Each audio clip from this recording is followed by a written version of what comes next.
Welcome, traveler, to the Inn at the Edge of Greenwood, a cozy roleplay podcast where adventurers from many realms come to tell their tales.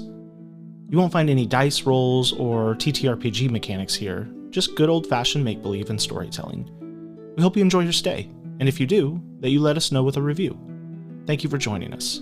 Now, let's grab something hot to drink and listen to a story. Dear friend, I hope you've been well in these weeks since I last wrote. I meant to reach out sooner, but I've been beset with a cold these last few days, and it's taken a lot out of me just to keep the inn running. However, things seem to be turning a corner, and I hope to be back to my normal self soon. As I found a moment to catch up on my correspondence, I thought I'd tell you of a traveling wizard that came through recently. He was an interesting fellow, and gave the patrons at the inn the night he visited much to talk about, as you will see.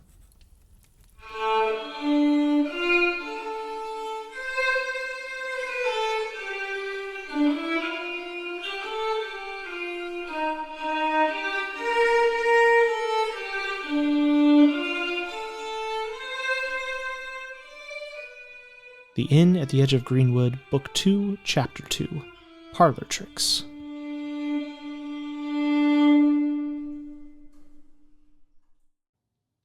It is a beautiful, bright, clear night with stars that almost seem large and close enough that you could pluck them from the sky and pocket them, gems to be traded or potentially used in some magical ritual later on. The moon hangs heavy, and there's a little bit of a breeze to the air, just enough to give a little bit of a chill, make you pull your cloak a little tighter, but not so much to make it uncomfortable. It's pleasant. You've been walking through kind of along the edge of this forest for a while. And it's as if a dream came upon you, because you know you're walking and you have purpose and intention, but where you started walking, how you started walking, where you came from before, a little fuzzy at the moment, and very much distracted by just the natural beauty that's around you at the moment. Nevertheless, after walking for probably an hour or so, you see a different type of light ahead of you, different than the cold, bright beam of the moon and stars, more warm, flickering, as you look up on a hill and see some sort of firelight coming from a building. You see, as you kind of squint your eyes and look a little closer, you see a couple lanterns that are hung outside on the edge of the building. And there seem to be multiple structures kind of here attached to each other. Maybe a stable, maybe an outbuilding, hard to tell. You're still at a distance, but it's up on this hill. And the odd thing is that as you scan left and right, it seems to be the only structure in this vicinity. There is no town. There's no road signs. A keen observer would look and see perhaps marks in the grass where wagons had gone by, areas where the vegetation has been patted down from something being there, but nothing permanent that has stuck and is still here in this moment. So yes, as you look left and right, behind you, it is very late, and this seems to be the only place of refuge. So Auric, having grown used to traveling with companions as opposed to on his own, would summon his familiar, Gladstone, a snowy white owl, that he normally has a bit of an adversarial relationship with as a wizard, as he's been known to maybe have Gladstone help him here and there with experimenting on new magic. That's not always fun for Gladstone, but in an effort to be a better person, he is having Gladstone participate more in fun activities instead of painful ones, like exploring caves and being eaten by dragons. But he would summon Gladstone and look to him and say, "Oh, well, time-displaced, spatially displaced tavern in the middle of the forest on a dreamy, starry night that we lost ourselves in. What could possibly go wrong? And he'll begin stepping through the forest to enter the tavern.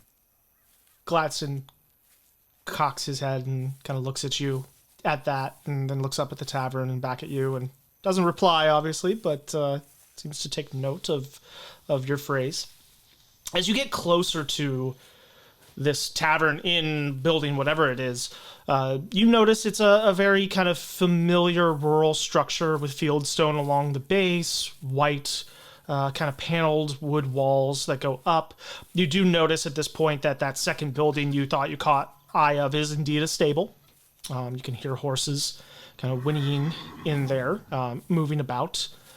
And there is as you get even closer, there's a low bit of noise coming from the inside. It sounds like people talking, eating, perhaps a light bit of music being played.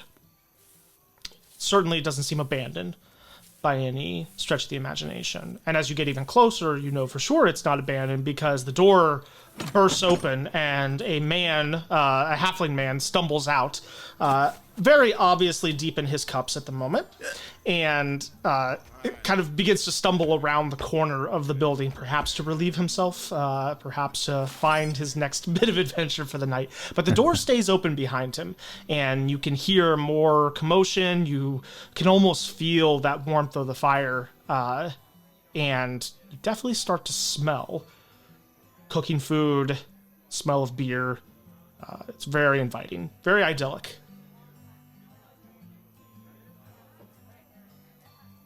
Well, it's better than the cold here, and don't want to get lost in the stars again, do we, Gladstone? Fellow, are you going to be all right out here? He kind of turns like shakily over his shoulder.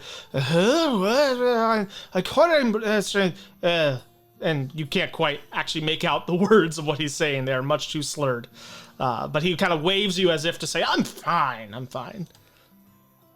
Let me help you a little bit, sir.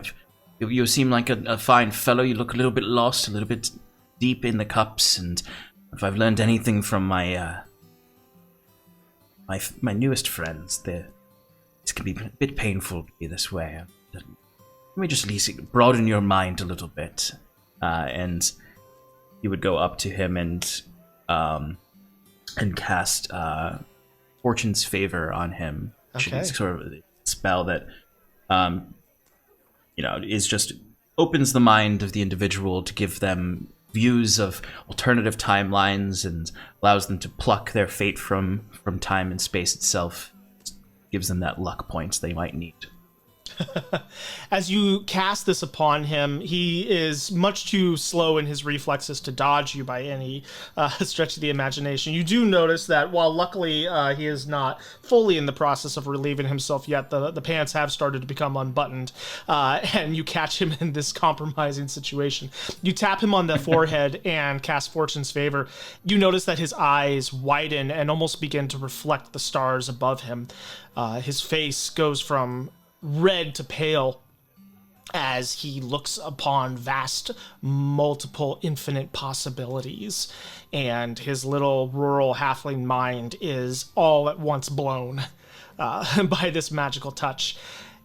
He comes to a little bit and kind of looks up at you and goes, "Right, looks down, realizes his pants are unbuttoned, begins to button them back up, and, yes, well then, of course, yes, good evening," and he just turns and begins walking. He begins walking a direction. You don't see any building that way. He's just booking it. I would just shout out to him as I would turn back to the tavern. Don't lose your trousers and seize your fate.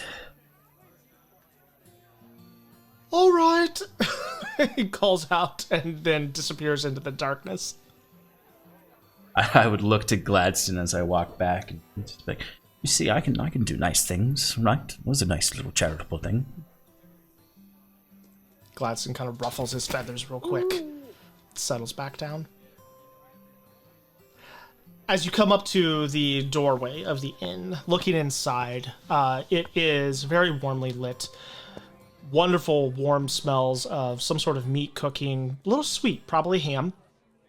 And you see a bar that is L-shaped in the kind of right-hand side of the building. The door is a little bit on the right, so really it's almost directly in front of you as you come into the building.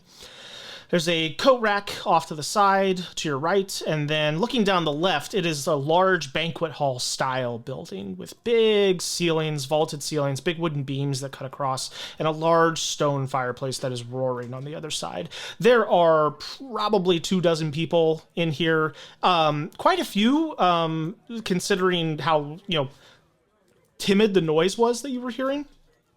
But many of them seem to be watching someone who is standing at the kind of off to the side of the fireplace. And your first instinct is to think, oh, they have a bard tonight.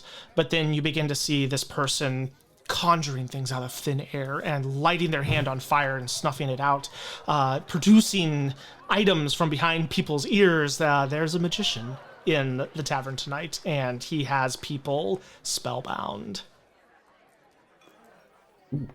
Auric would take note of that before checking in at the bar with the owner for a room and maybe a drink and dinner.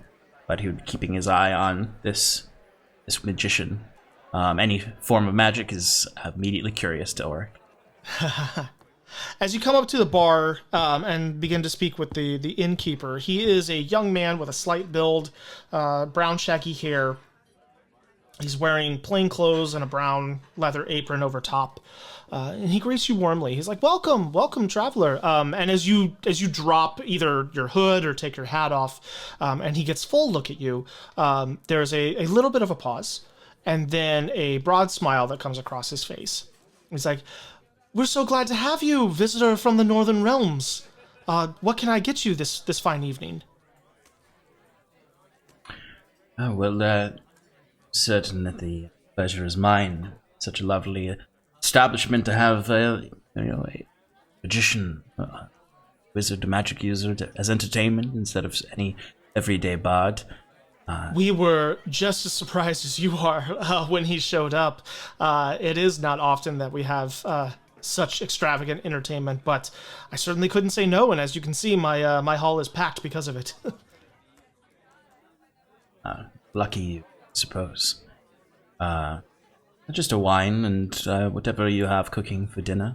Absolutely. Maybe a room for the evening. Certainly. I will need a name in exchange for the room, if you please, sir. Auric Solaris. And he pulls out a big book, throws it open, writes your name down, slides a key across the bar to you, and instructs you on where that would be up on the second floor. He then turns around and pours you a dark red wine out of a nearby keg and places that in. Says food will just be a couple minutes. Any dietary restrictions we should know about? I'm afraid we don't have visitors from the north terribly often. Oh, none at all. I have strong constitution, strong stomach. Whatever would be fine. Well, hopefully you won't need that constitution here. Hopefully our food is agreeable to you. But yes, I'll bring you a plate. And he disappears back into a back door where very quickly, like briefly, you see a kitchen before it shuts behind him. And within a couple of minutes, you are brought a plate with some shaved ham and potatoes, some kind of sautéed spinach and onions as well. And he places a cup of mead down as well. He's like, I know this isn't what you ordered, but it goes very well with everything, so on me. You're too kind, sir. Now, question for you. Do you have Gladstone out right now? Yes. Yes, he would. Then the innkeeper would, after serving you your food, kind of step back and, take a rag and wipe his hands, and you see him begin to speak, but then pause, as if to decide whether or not to ask the question. But then he does take a step forward and say, forgive me, I don't mean to be overly curious, but may I ask you a question about your little feathered companion there? Auric would have, I imagine Auric would have been awkwardly just like staring at the guy as he was in front of him still. But not in like the way of like someone just sort of being like, get out of here kind of way, but like just in the way like he himself not fully understanding if he's messed up some kind of mortal human protocol. And it's just sort of like, thinking like, do I need to tip you? Is this, is there a ritual here I'm forgetting? But once he comes to ask the question, of course, you should never apologize for being curious. Be happy to answer your questions about Gladstone. Oh, Gladstone. I guess my question is very simple. I've never had anyone bring a pet owl in before. How did you tame it? Oh, well, that is a very basic and simple question with an answer that is probably a bit different than what you were expecting. Auric will begin talking completely through the guy and not really, like, he's much more interested in just talking about the owl than, like, actually answering the question. He's like, well, first of all, he's not an owl. He's not a creature, per se. He's what you might call a creature of... an entity of the Feywild, actually. He's long familiar. Ago. Yes, of course. And him and I, and he'll kind of give side eyes to Gladstone, knowing this has been a precarious conversation, a topic for them. He and I have entered into an accord, a pact, if you will. He does his duty as a familiar, and I show him the world. It's the original terms, and he's seen quite a lot. That's fascinating. I'm no great wizard, but I dabble in small tricks, and I've heard of wizards conjuring familiars, and I've always wondered if that's something I might learn myself one day. You must be a great sorcerer indeed. I have studied quite a lot and over centuries to get to where I am. It has been a lot of work, yes. Would you be interested in a small demonstration showing a trick or so? Auric is suddenly a bit more aware of his surroundings. Yes, this tavern seems innocent enough. No tricks from you, right? Before you can even finish your sentence, as soon as he heard the yes, the innkeeper has turned to the entire hall and been like, everyone, and clapped his hands, and everyone kind of turns, and he's like, we are blessed by Attilan tonight. We have been given not one but two magicians to grace our halls. Please welcome Auric and Gladstone. And he just kind of like points to you. He's like, was that good? It's been a while since my performing days, but I believe, yes, bravo, excellent. Auric will kind of look around at the different folks and the other magician to see what their reaction is. The other magician, everybody in the hall is clapping. They are thrilled. They came for a very rare show and they got two. The other magician is shooting daggers your way. This was his show, and now you're here to steal his tips. Not having it, but of course, being a consummate professional, he must have, after the initial daggers, a polite smile, and beckons you to the stage next to him. Auric would definitely take a second to really appreciate it, and then, because he was in his youth, like very long time ago, dabbled in barddom, in sharing stories. So that little bit of the performer takes a second for him to shake the muscles loose, but he would step up and kind of look around to the crowd. Well, what sort of displays is this crowd interested in? What say you, my magician friend? So you now getting a closer look at the magician. He appeared to be, human, half elf perhaps from a distance, but as you get closer, you notice kind of up around the neck and going onto the jawline a little bit, these blue scales that are quite metallically shiny. And you get the sense maybe perhaps dragonborn or half dragonborn, hard to tell. But he kind of steps up and snaps his fingers, and a blue flame appears wreathing his hand. And he goes, well, the people, of course, want to see danger and intrigue. I wonder, my friend, can you do anything quite like this? And he begins to, juggle the flame between... It's a very simple produce flame spell. Yeah. But he's juggling it and making a good show of it. Oh. A delightful trick. Good for aspiring children. And there's a little Auric, ooh murmur through the crowd at that line. Auric would look at him and sort of grin, and then look to the audience and just kind of absently stare around and try to access the performer inside. I believe something more dangerous would be interesting. Juggle, my friend. Does anyone have an item any of you travelers carry with you? Perhaps a dagger, a sword? There is a collective shing as about 7 daggers are pulled and held up. Everybody eager for you to choose theirs to use in the performance. Auric would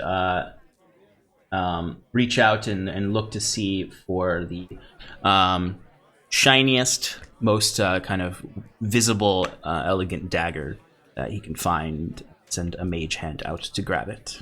You pluck a long, thin-bladed dagger from the hands of a gnome woman, and it definitely looks like it's more of a ceremonial dagger. It has, some gold in it, some a somewhat semi-precious gem. Doesn't look to be hearty by any means, but a good thing for putting on the belt, and pluck that from the air. And he would have that kind of floating next to him as he looks to the magician and says, I do believe the folks here would like to see you juggle a bit more. So perhaps you are the greatest sorcerer here if you can handle both fire and steel. And he'll gesture to the dagger for the magician to juggle with it, and he'll take the dagger into his own hand and kind of twirl it a little so that he's holding the blade and handing the handle over to the magician to add to his juggling flames. The magician takes it with a laugh, not a problem whatsoever, and begins a very simple juggle. Before he does that, as he reaches for it, Auric will, in a very, I imagine, almost like Charlie Chaplin-style physical humor to this, as soon as he grabs it, Auric is going to cast Immovable Object on it. Oh, no. Oh, no! And then kind of hand it to him once he sees it, grabs it, and he firmly grips it and is going to act as if he's going to use it. Auric will kind of let go of it and immediately turn to the audience and just clap his hands together as the object is there in the middle of the air. And you handed it to him stuck there. Handle first? Handle first, yeah. Okay, so he does not slip on the blade and cut himself. He does grab the handle, and there's no reason for him to tug hard at this. He imagined it was going right into his palm, and so he goes to juggle, and he almost begins the motions without it in his hands. And it takes him 2 or 3 passes before he even really realizes what's going on. The crowd begins giggling and laughing as they watch it. And he kind of turns and looks at it and gives you a look and then grabs it and pulls it with a little more force. Nothing happens. It doesn't move. And he gives it one more tug and then backs away a little bit, not wanting to be made a fool of, and like, a very good trick. A very good trick, my friend. And you see, as there was all this laughter and whatnot, you know, anyone would looking at Auric would notice that he seems to almost look to his side, as if to smile and look to companions that are not there, to ensure their enjoyment, and kind of looks back with still appreciating the moment. Looks back a bit sad at this, but grins as soon as he locks eyes again with his magical opponent. So to speak. The other magician gives you a slight bow and a polite clap, and everybody else cheers and gives you a warm round of applause. And you hear a somewhat drunken halfling man in the back kind of raise his hand and shout up, "Can you turn this one into a toad?" And he like points to his friend that he's drinking with next to him. Everybody laughs at the silliness of the idea and the heckler. Auric would smile and laugh at this, as he would say, "Not that sort of wizard, friend. Such things are very possible and very doable, and I've witnessed it before, and I've heard of those who've changed to toads, changed to bears, to large turtles. They all come back with different stories of what it was like, but no, I am not that kind of wizard. Though I can give you visions and let you see beyond reality every possibility of your life, if you so wish. Perhaps if a man or woman or anyone could pull this dagger from the air, the reward could be visions of your future." In the same speed that the daggers were offered to you, chairs began to shove back from tables as probably 10, almost half of the patrons here began rushing to the front and lining up to try their hand at the Arthurian challenge. The first person who comes up is a human female with red hair that is kind of close cropped by her shoulders. She has bangs and a friendly face.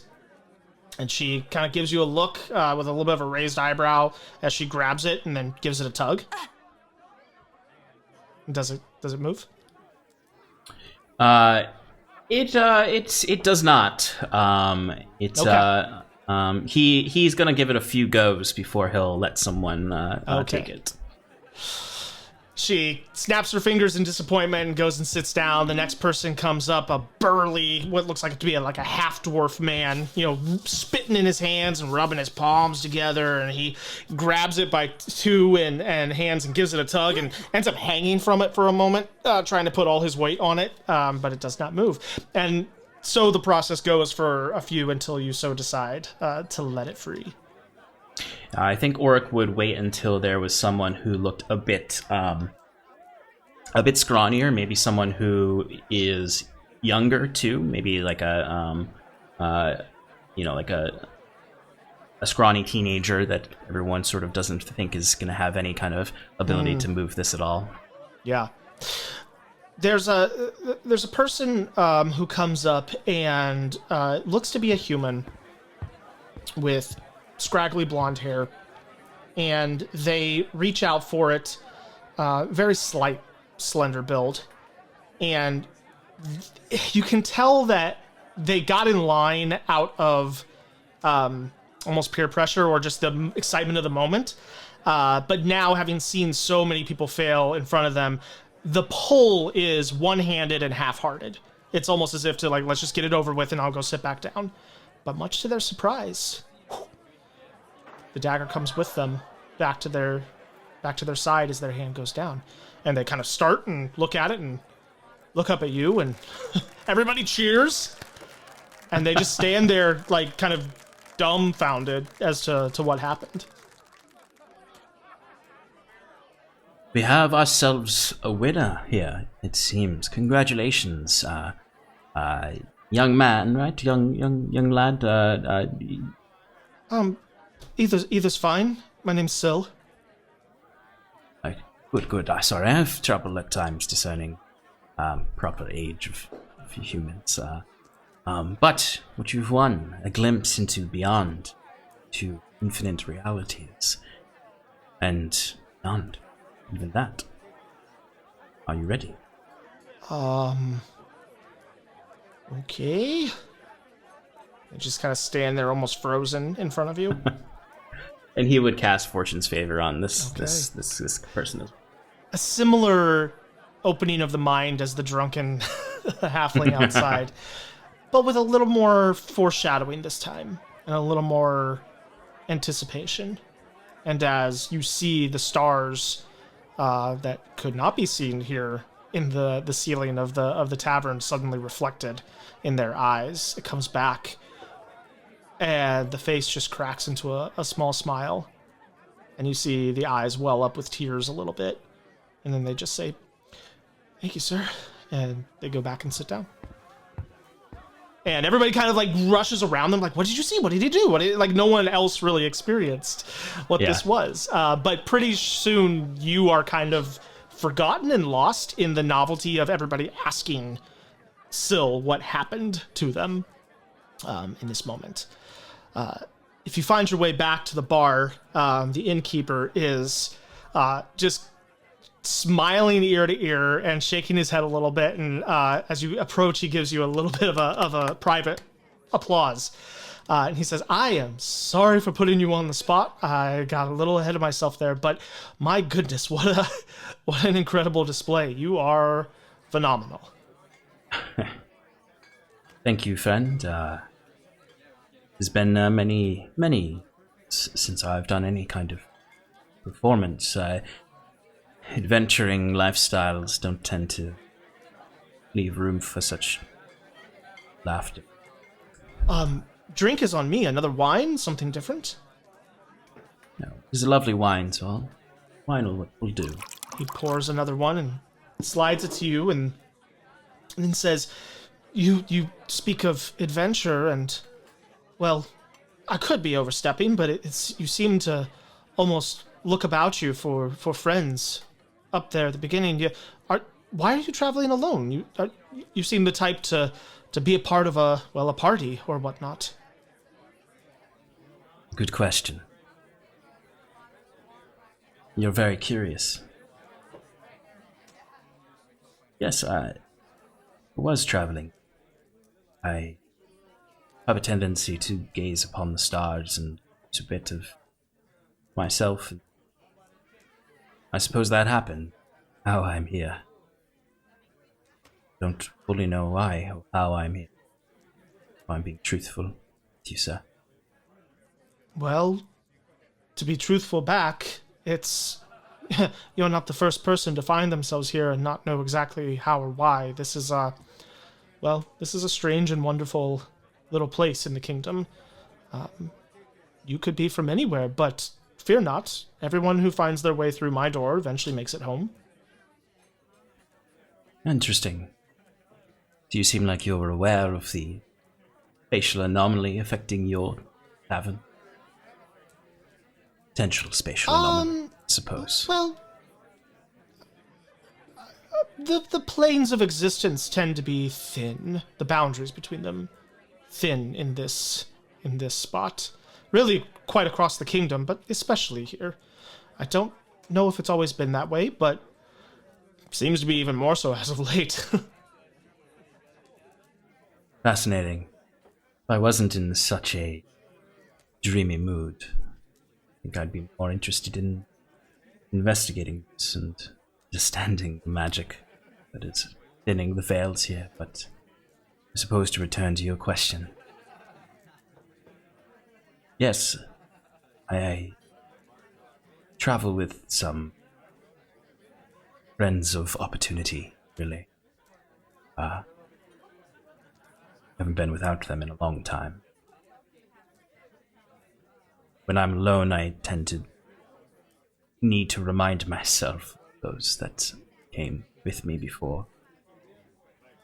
Bit of a effect of long life. It's unexpectedly spotty memory when it comes to those in life. Over the centuries, I've forgotten. Vague ghosts in my mind now, but these people I don't wish to forget. So I look for their faces. He's taken on a little bit more of a somber mood, matching yours, seeing the gravity of the emotions that weigh on you. And he sits down at a little stool across from the bar and just kind of leans in. What are their names? Who is it that you travel with? Well, the one I traveled with the most. She's a sweet woman. Bigger than half the men in this bar. And could take anyone out. But she loved sweets. Bit of a funny story how we met. When you're ageless, so to speak, undying, your greatest fear is not death, usually. Your greatest fear is often getting stuck. And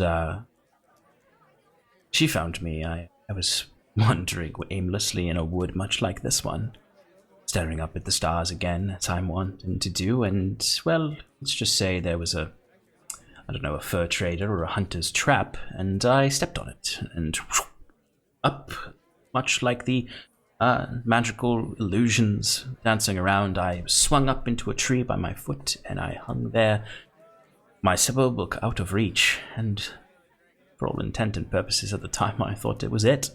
This was where I'd be until I starved to death. But she found me, cut me down, and we're together ever since. Barbarian from the north. What a gentle creature. Sounds like a good companion to have, a good friend. Sloane was her name.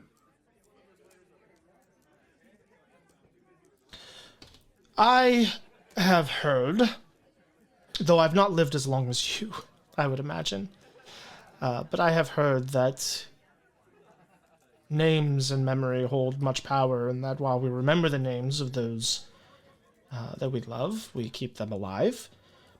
Is Sloane gone, or is she just separated from you? I hope just separated. We've not been separated in a while, and like I said, I wandered here as if in a dream. Perhaps it's a dream that'll take you back. One can hope. But a lovely dream. Well, we do our very best, as far as dreams go. If I may press upon you for one more question, magical tavern or no, tavern keepers across the land are blessed to have quite a few interesting characters come through their doors. It is, as far as the ones I've talked to, one of the great joys of this profession, getting to meet so many different interesting faces and hear their stories. And I personally have a bit of a fascination with small magics, and I've been dabbling myself, and he does a little cantrip, produces a little light at his fingertips. Very simple. But I always wonder, the thing that sticks with me more than any as adventurers come through my door is, I don't know that I was born with that adventuring spirit. I'm quite content to stay here and run this place and serve these people, and certainly I have my daydreams, but what is it that calls you? What is it that... Why be on the road? Why seek out danger? Why go looking for things that... I don't know what I'm trying to say. Things that could harm you. It seems rather, well, forgive me, rather reckless and quite terrifying. Well, you wouldn't be the first who described me as reckless. It is reckless. Sometimes it's the most foolish thing you could do. It's adventure. But there's a thrill to a point of stunning me. absolute paralysis at the idea of seeing something truly new and novel. But as much as you, here in your tavern, see all sort of folk, I've found adventuring to cement undying friendships. I did not value that in most of my life. Centuries. Venturing creates bonds. Well, wherever the realm is that you're from, you must be a great man, with many glad to call you their friend. Perhaps, I hope, but like you said, recklessness comes with the foolishness of adventure, and I, in this adventurous mindset, have broken trust of many people before. Burnt bridges, as they say. With the bonds also come severing of bonds. Especially, spent many years selfishly venturing for just your own diet.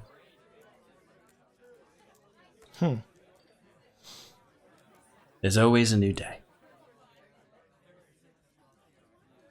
Well, this is true. You make bonds, you break bonds, new day comes, seasons turn, time never stops. It's all quite cyclical, and I had a conversation with a traveler once about whether or not it even matters if it's all just going to repeat itself. But not to get too morose, I think it does, and I think that the beauty of people such as us is that we are not the seasons. We can change in our own time, in our own way, if we so choose. You see Auric would smile widely at that and hold up a hand, and you see appearing in his hand is this magical orb that's kind of like pitch black. It has these different lines moving across it. And he would look at it and say, "No, don't tempt me with an offer of existential discussion of time." Only had two I'm afraid drinks. I do have my own chores to get to. That would probably take us most through the night. No, all I'll say before I let you get back to you is time is... Everyone thinks it's a circle. Wise men, women, circle. While there is a rounded cyclicalness to it, it's much more a web, where lines move all about, return back to one another. All choices, all things happen together at once. And you choose what path you take on that. So then I wonder if there's a way to jump to that other road. Now we are getting existential. That is the question. But perhaps for another drink. Well, if you find yourself here in the morning, some do, some don't, after coming here from another realm, I'll be happy to waste the day with you, talking about whether or not time is a fabrication of our own consciousnesses or some sort of outside force that has been pressed upon. And as he says this, there is a scholarliness that starts to come out that is not necessarily what he presents upon first meeting this simple tavern keep. But he finishes up and offers you another drink if you want it, and starts to usher people out of the room now that it's well past midnight at this point. He pays the magician, who does come up to you sheepishly once most people are gone. He waits until the place is pretty cleared out, but does come up to you before he leaves and just I say, that was a very good trick. It was. Would you just, between colleagues, of course, what was that? What spell was that? It was quite a good trick, wasn't it? And Auric, maybe it's the kindness of this curious innkeeper. Maybe it's the 3 wines.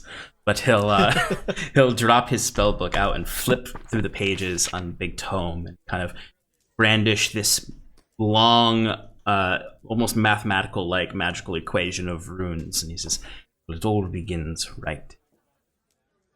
And you see the magician all of a sudden like lean back and shake their head and go, "No, sorry, that's not that book stuff's not for me. I tend to just figure things out on my own." Thanks anyway, though. Are you going to be around for a while, or is this like clear space? Like, I was planning on being here for at least a few evenings. I will leave the entertaining to you for subsequent evenings. All right, thank you. It's a good crowd. And he heads out the door. Sleep takes you eventually up in your room. And the next day, well, really the next thing you realize is you're walking along a forest edge, looking up at the stars. Very similar to how this strange excursion began, but then all of a sudden you hear a voice of a friend call behind you, and you turn to see their face.